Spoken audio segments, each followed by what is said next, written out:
did, but we know what she admitted to. She admitted to asking for the unmasking, that is the revelation of the names of the people caught up in NSA intercepts, people who were working at Trump Tower. She claims that the reason she asked for their names was to understand conversations involving national security. So if the Russian ambassador is talking to somebody at Trump Tower and she gets the transcript of it, to which she's entitled because she works for the president and they're involved in national security, it won't have the name of the American to whom he's speaking. Right. Here's what the statute says. If it is necessary to get that name in order to understand the conversation, she can get it. That's called unmasking. She can do that. The president can do that if they keep it to themselves and if the conversation is truly about national security. If they cause that name to get out in the public, then they have exposed a top secret national state secret. That's the same crime that Hillary Clinton probably committed when she put top secret information on a non-secure email server. Well, on the other hand, if Susan Rice, and this is what the president is concerned about, and we don't know if she did this yet, I think an investigation will reveal whether or not she did, unmasked names and conversations that were not national security related. Like, let's just say Paul Manafort and candidate Trump discussing on the telephone or even in person his speech at the Republican National Convention in Cleveland. If she got that and unmasked that, that's a felony. Well, that is the use of American intelligence for political purposes. There's a Republican congressman familiar with what some of the documents have said that it's like a private investigator file, shows what the person is doing from morning until night, with very little left to the imagination. Is that Peter King? It sounds every day. I think it is. I think I heard Peter King say that on the show of one of our colleagues. The unmasking of that is probably what the president is referring to, and that is clearly a felony because there is no legitimate national security purpose served by the unmasking. So Catherine Herridge indicated that by requesting, it's not a crime. By leaking what I found is the crime. Yeah, Catherine's exactly correct. Is it not? Is it not? But there is a request that can be a crime. If she knows that the conversation is not about national security and she gets the unmasking, she's just going to say, I thought it was about, I'm just checking to see if it is about national security. Well, the FBI will be able to confirm whether or not that I'm just checking is rational. Remember, she's not an investigator. She's not an FBI agent. She's not in the business of investigating what's going on. Is it not a crime to lie? Because 2 weeks ago she said, I didn't unmask. Then she comes out and says, I had to unmask because I needed to know the context of this investigation. It is a crime to lie if she's under oath or if she's testifying Should to Congress. Should she testify under oath? Because you've got Senator Cornyn who wants her to testify under oath and many other congressmen. You also have Rand Paul who says she should be subpoenaed. I'm smiling because do you want me to wear my judge hat or my defense counsel hat or my she's trying to undermine the Trump administration hat? Of course these congressional committees should call her to testify. If she's my client, I'm going to tell her not to say a peep because she's in jeopardy of being prosecuted for a felony. It's interesting because it sounds like it wasn't the first time the Obama team had surveilled people, because back in 2015 on the precipice of the Iran deal, it sounds like the intel community was looking into U.S. senators and talking to the Israelis to pressure them. And so that the president would know which U.S. senators were inclined to go along with his Iran deal. Do you see the danger in the misuse of intelligence data?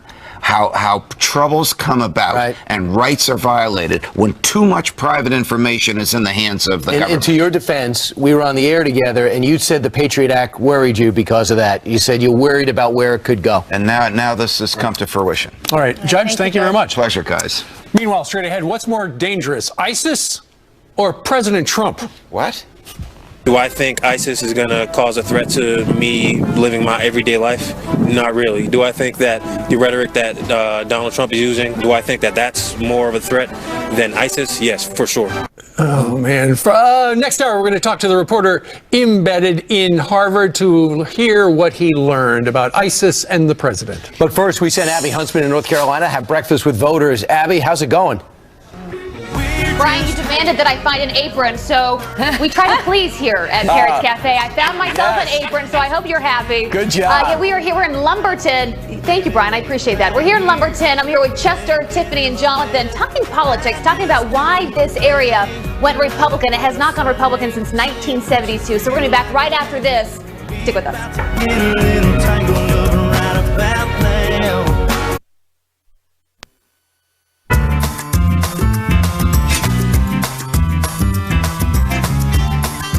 Time now for Breakfast with Friends. Not these three friends. Let's include Abby Huntsman, who's live at Parrots Cafe down in Lumberton, North Carolina on this Thursday.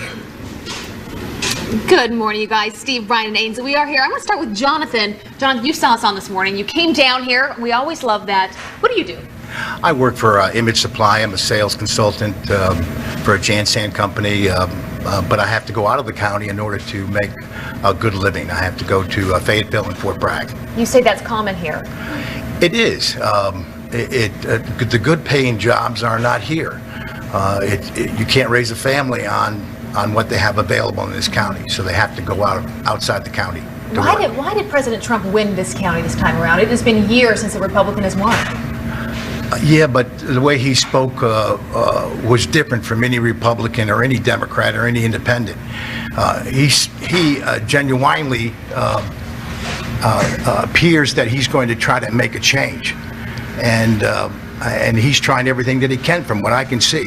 He's just not getting the cooperation that he needs. And for you, healthcare is huge. Yeah, number one, why they can't come up with a program that's going to work for America, I don't understand that. Maybe what we ought to do is put them all up underneath the same program the politicians are under. Maybe that's one way of correcting it. Not a bad idea. I'll go to Taylor over here. Taylor, your grandma runs this place. You've been working here since you were, like 5, 6 years old at Parrots Cafe? Yes. So you've been here a long time. I love that story. You voted for the very first time for president. Yes. This time around, you're only 22 years old. Yes. Who'd you vote for? I voted for Donald Trump. How come? Because I think it's time for a change. And I think that's what he's trying to give us. If, everybody would give him a fair chance, I think he might be able to make America great again. Do you feel like he's been given a fair chance? No, I do not. How come? Why do you say that? Because I feel like the media does not give him they don't give him a fair shot. Every time you turn around, they're only, again, the negativity. And, I feel like people just hear the negativity and they run with it. I don't feel like they tell both sides of the story. So, what's the mood like here in Lumberton, and this county specifically, because it's a heavy minority, and it's gone Democrat for so long. What do you think happened? Again, I just think people are maybe ready for a change. I mean, I don't think it could have gone downhill from what we had for 8 years. So, I mean, I don't know. They need a change. Yeah. And I think that's what people wanted. We are a Democratic county, and surprisingly, we have a Republican in the House, but I think that's what it comes down to. People are just ready for something different. Chester, and maybe that's what they can get. That seems to be the theme this morning, talking to people, is they just want President Trump to be given a chance, see what he can do. Yeah, I like Trump. He's pretty good. I hope he does a change, though, so everybody can live better. What do you like about him? He's a stand-up guy. He don't bite his tongue. He says what he says. He's a true dude. So he's different than all the other politicians you've seen come through here. Very different. I hope he makes a change for the world, for health. We need it. We need change. A real bad change. All right, we'll leave it there. I'm going to toss it back to you guys, Steve, Brian, and Ainsley. We'll be here all morning long, so if you're in the area in Lumberton, come out to Parrots Cafe. Fantastic. Great points of view. Yeah. And Abby, get that phone, would you? Yeah, interesting. Really interesting people. I know, it keeps ringing. I'm busy here. And the reason why I wanted Abby to have a apron, because I used to be a waiter, and you need pockets. You need to be able to put money in and everything. The thing is, if they had Scotty vests back then, I would have worn the Scotty vest, and I would not have needed the apron. I saw the Scotty vest commercial this morning. I think of you every time. Okay. All right, we have a massive 2 hours on deck for you this morning. Look at that. Interior Secretary and former Navy SEAL Ryan Zinke is here, along with David Bossie, Sean Spicer, and Ed Henry. What's your favorite picture? But first, is someone else in the Trump family gearing up for another political run? The political rumor about Don Jr. It should be deeply troubling to anyone who cherishes civil liberties in this country. President Trump telling Fox News he believes that Susan Rice may have committed a crime. If the purpose was for something political, that's completely impermissible. When you kill innocent babies with a chemical gas that is so lethal that crosses many, many lines beyond the red line. 8 years of Obama's failure is what led to the events that just took place. Bombshell from the White House. President Trump's chief strategist, Stephen Bannon, has been removed from his position on the National Security Council. Just hours from now, Republicans could trigger the nuclear option. If that scenario plays out, Judge Gorsuch would be confirmed by tomorrow night. Would you believe that more Americans are at at risk because of President Trump's rhetoric and policies than because of ISIS? I think probably more than policies, mainly because I think terrorism is really not that big of a deal.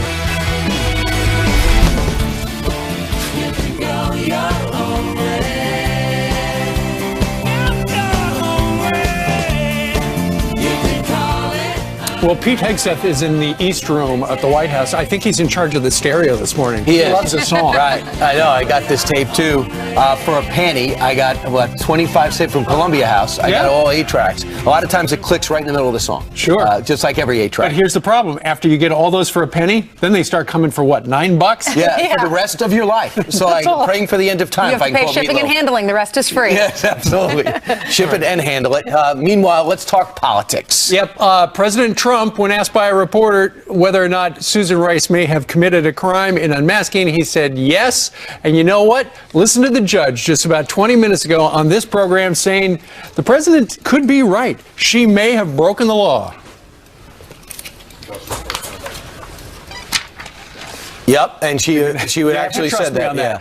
Now, Steve, you talked to Fred Fleitz, and he was here earlier, and he says there's a pattern to this behavior with the administration. Exactly. Previous. And what he detailed was back in 2015 when the intel community spied on the Israelis and U.S. senators trying to figure out exactly which way they were going to vote on the Iran deal. Well, listen to this, I hope. In the summer of 2015, NSA came upon intelligence on meetings by U.S. senators and American Jewish groups with Israeli officials on the Iran deal. They all wanted to defeat the Iran deal and went to the White House with this information. The problem here is that NSA is supposed to destroy information that mentions U.S. senators because NSA doesn't want to help one branch of government spy on another. But NSA didn't do this. It asked the White House if it wanted this stuff. The White House didn't object, and it looks like this information would be used by the White House to win congressional votes on the fraudulent Iran deal in September 2015. Wow. So they spied on U.S. senators. They spied on U.S. presidential candidate team. Judge Napolitano, we got that soundbite. Pete was not only in charge of the stereo at the White House, he's also in charge of the tape room. Let's play it. Here's what the statute says. If it is necessary to get that name in order to understand the conversation, she can get it. That's called unmasking. She can do that. The president can do that if they keep it to themselves and if the conversation is truly about national security. If they cause that name to get out in the public, then they have exposed a top secret national state secret. That's the same crime that Hillary Clinton probably committed when she put top secret information on a non-secure email server. There is a request that can be a crime. If she knows that the conversation is not about national security and she gets the unmasking, she's just going to say, the crime. Reports show that the Trump team was surveilled for a year, and the kind of information that they were getting could be very personal information. Right. Sure. And Susan Rice might not even been the one to have requested it's Mike Flynn. She might have nothing to do with that, meaning that somebody else she might have requested, or if you were to believe the Adam House's producer, was the other way around. The NSA reached out and said, "Why don't you request this?" It's somebody else on the Trump team that actually got unmasked, and we got to wonder from the unmasking to the leaking to the Washington Post and New York Times, what is the interim period there, and what was the reason? Well, you want to believe if Susan Rice was doing this and unmasking that it was for intelligence reasons only. It was not for political reasons. That she was concerned that the Trump administration was too close to the Russians? Exactly. But Judge Napolitano said if it comes out that she was asking for unmasking of just regular conversations, then that is illegal if it doesn't have to do with intelligence, if it's just him talking about the convention or whatnot. Sure. I think she's going to argue, I needed to know all the information in case it was about intelligence issues. But Andy McCarthy wrote a great column a couple of days ago in the National Review that said, why did she need to unmask anything? She was a White House staffer. Right, she's not an investigator. You leave the investigations up to the professionals at the FBI, at the NSA, at the CIA, which, by the way, all three intel agencies, according to Fox News sources, are not cooperating with congressional investigators. Mysteriously, yesterday, the President of the United States said, Maggie Haberman, Glenn Thrush, I'll speak to you now in an interview in the New York Times, and he did bring up the fact that he thinks Susan Rice may have committed a crime. The leaking we know is, we don't know what level it is and how the request went down, or if we ever get to the bottom of it. But when you have an exclusive like that, that's the time to dominate your newspaper. Nobody else has it. The word is exclusive. So here now is Steve Doocy will tell us the headlines. Hand model?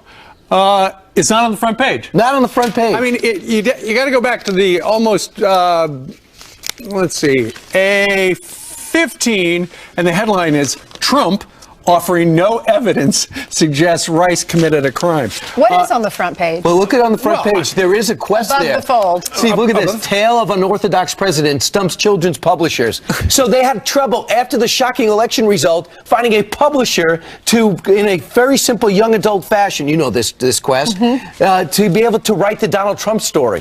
That's a front page story in the New York Times. Children's the day you books get are exclusive very with the president. important, Brian. I apologize. Extremely important. So the story is about these publishing houses. They couldn't find. They were banking on Hillary Clinton winning. So they had their next books about the next president all ready to go to get into the libraries of these elementary schools. Then they had to say, oh, hold on a minute, she lost. Now we got to find out more about President Trump.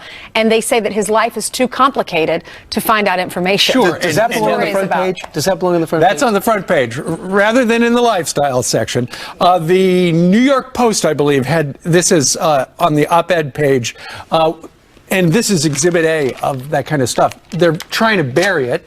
And then you've got other news outlets, TV outlets, who call it a fake scandal or a ginned-up scandal. And the paper writes, to acknowledge a political motive behind the leaks and Rice's unmasking is to admit that Team Obama abused Intel data and its media friends were complicit in doing so. And by the way, can I just say this, just to totally stand this whole story on its head? CrowdStrike, the first group that came out, this Intel cybersecurity group, they came out and said the Russians hacked us in June of 2016, are now backing off that claim. They're not cooperating any longer with Congress. Wow. So where'd that go? Meanwhile, let's talk about Syria. We know the President of the United States looked at Syria and said, listen, I'm not going to rebuild any more countries. I saw how much Iraq cost and Afghanistan continues to bleed us. And sadly, as bad as I feel about what's happening in Syria, our focus is ISIS. And over the weekend, he's not supporting Assad, but he's saying that getting Assad out is not the priority. It is taking out the group that is a radical Islamic extremist. Well, that all changed after the gas attack that took place that killed women and children, some infants, and the images are apparent for the world to see. Yeah. Here is Donald Trump saying things have changed now. I now have responsibility, and I will have that responsibility and carry it very proudly. When you kill innocent children, innocent babies, little babies, with a chemical gas that is so lethal that crosses many, many lines, beyond a red line, many, many lines. And I will tell you, it's already happened, that my attitude toward Syria and Assad has changed very much. Well, when you saw Nikki Haley, the U.S. ambassador to the United Nations yesterday, and she held up the two images of the dead children, and essentially she was saying, hey, right here, that's the first one, and she's about to show the second one. She's pointing them at the Russian ambassador. Hey, Russia, pay attention. Russia says, blame the rebels. We didn't do it. They've got sarin gas too, so blame them, don't blame us. But nonetheless, John McCain was very forceful yesterday when he said this. After speaking to the president. We need to stop Bashar Assad's planes from flying, and we can do that easily. Just say, don't fly or you're going to get shot down. And if you start operating out of the 6 bases that they have, we're going to crater your runways with cruise missiles and other weapons. But you can't fly because we're not going to let you drop nerve gas. We're not going to let you drop chlorine. We're not going to let you drop barrel bombs. He's got to be stopped from flying. And we'll tell the Russians, it's your guy.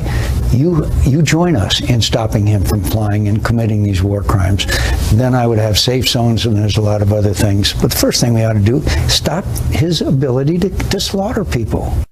The president, he doubled down and said the Obama administration left him in this mess. And the president said within 77 days in, he's saying, I'm taking this serious. We might have to take action here. I don't love when you criticize your predecessor. I don't think it works to anyone's advantage. I hated it when President Obama did that to President Bush. You do have to bring it up in an interview, and people ask you, listen. 77 days in, it might be understandable. What happened with the last administration, it was 8 years in, and he was still blaming President Bush. Yeah, up until 2014. I was running the cut yesterday on radio. But I will say this. I think when you point out the Secretary of State, Kerry, came out and expected us to act on the red line, yet 3 defense secretaries couldn't believe how neutered we were during all these years. Now we have a situation where instead of just going after Assad, what do we do if the Russians act on us as we bomb their ally, Assad? Are we going to have a world war in the Middle East now with the Russians after avoiding it for 50 years of the Cold War? I don't think President Trump is scared at all of Assad. I think that there could be another war and he could wipe him out immediately. Well, because we believe it was Assad, but Russia's pushing, it wasn't Assad, it was the rebels. And that's the problem. So we'll keep you posted on that. Meanwhile, 7-Eleven is the time here in New York City. Time for some headlines. And a slushy. Yes. Good morning. Good morning to you and to everyone at home. We start with a manhunt that is intensifying at this hour for 2 dangerous inmates who broke out of jail. Now, the pair escaping from a correctional facility in Washington State. And we know that one of the inmates is a suspect in a shooting. Police say that Stephen Roche and Chad Tipton escaped through a door with a broken lock leading outside. It's not a good thing. And just hours from now, Republicans could trigger the so-called nuclear option you've heard about for Supreme Court nominee Judge Neil Gorsuch. And Majority Leader Mitch McConnell expected to call for ending a debate on the president's pick this morning, stopping the Democratic filibuster. But that move is expected to fail. And that is when the nuclear option comes in. If that scenario plays out, Judge Gorsuch would be confirmed by tomorrow night, as Republicans have promised. And the White House making changes to its National Security Council. Steve Bannon, the chief strategist, no longer on the Principals Committee, but still has his security clearance, a move the Trump administration says is not a demotion. They're going to continue to play important policy roles. This is just a natural evolution to ensure the National Security Council is organized in a way that best serves the president. Well, United Nations Ambassador Nikki Haley, CIA Director Mike Pompeo, and Energy Secretary Rick Perry are joining the council as a part of the reshuffling. And we could be covering a new Trump campaign sooner than expected. What about this? Donald Trump Jr. reportedly considering a run for governor of New York against current governor and Democrat Andrew Cuomo. Page 6 reporting that he already misses the excitement of the presidential election, apparently, and he wants to get back in the game. There's a look at your headlines. What do you think about that? Exciting. Yeah. Why not? Got a good taste of campaigning. Yeah, but the first just ended. Right. It did. Thank you, Heather. Who's going to run the company if everyone's in office? Eric, tag, you're it. Right. All right, what's more dangerous, ISIS or President Trump? Do I think ISIS is going to cause a threat to me living my everyday life? Not really. Do I think that the rhetoric that Donald Trump is using, do I think that that's more of a threat than ISIS? Yes, for sure. Coming up, we talked to the reporter embedded at Harvard to hear exactly what he learned. And guys, what do you do if you can't afford the perfect engagement? 115.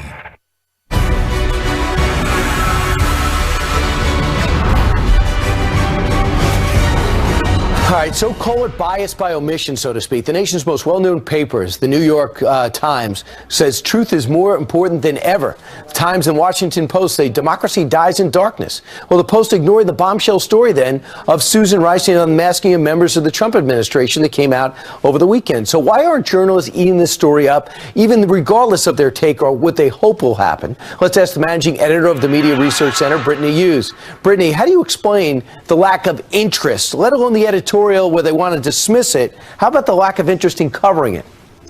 Yeah, so any journalist worth their salt that was actually concentrating on doing their job, this should be a buffet of juicy information. I mean, they should be going crazy over this. Here you have a situation where a former president's national security advisor ordered the unmasking or requested the unmasking of American citizens' names who had been caught up in surveillance of foreign targets. and had no real reason for doing so. It's alleged that she did so to help in a political election year, to help a specific party. This should be something that the media is jumping on. This is a gold mine for any media that actually cares about telling the truth. But as we've seen, especially over these last few months, that's not what you have here. You have a media that's much more interested in pushing an anti-Trump narrative, an anti-Trump agenda.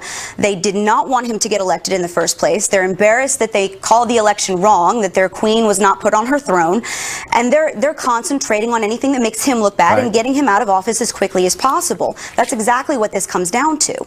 I remember one former president told me that you don't think I wanted to go out and call out all these media outlets, but I didn't. The next president called out Fox on a regular basis, meaning President Obama, almost monthly, every time he had an opportunity, especially in his last few months. And now this president also is taking on major established news outlets like the New York Times and Washington Post. And here's why. Here's an example of the headlines. Trump tries to deflect Russia's scrutiny. Really? An opinion in the headline citing crooked scheme by Obama. Instead of covering the story and come to your own conclusion, they're telling you what to expect. The Washington Post, anatomy of a fake scandal, ginned up by right-wing media and Trump. I mean, how could that actually be the case when you actually have empirical evidence that shows at the very least a need to follow up these clues? So here's what's really shameless about the media these days. They will spend hours of wall-to-wall coverage trying desperately to dig up any shred of evidence that they can that Trump and Russia colluded to change the outcome of this election, and yet they will completely ignore proof that Susan Rice, and by extension the Obama administration, may have done the exact same thing. It's incredible. It's shameless. Brittany Hughes, thank you so much. Interesting take. Meanwhile, coming up straight ahead, we change gears. Who's more dangerous, President Trump or ISIS? Our next reporter went over to Harvard to talk to students there. Listen. Do I think ISIS is going to cause a threat to me living my everyday life? Not really. Do I think that the rhetoric that Donald Trump is using, do I think that that's more of a threat? $1,000. That is how much a man in Atlanta is trying to raise to buy an engagement ring for his girlfriend by starting a GoFundMe page. So far, he's gotten about $600. Next, number one, that is where Alabama falls on the most stressed out states in the United States.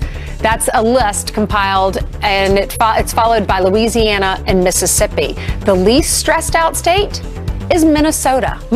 And finally, just one ticket sold at the UK box office on opening weekend of Shia LaBeouf's new movie called Man Down. The war thriller drama only screened in one theater, earning a grand total of $9. Yeah. They're on their way to making their money back. Yep, one ticket at a time. Indeed. Meanwhile, Campus Reform went to Harvard to ask students a simple question. Who's more dangerous to Americans, President Donald Trump or ISIS? So what did these Ivy League educated students have to say? Here's a snippet.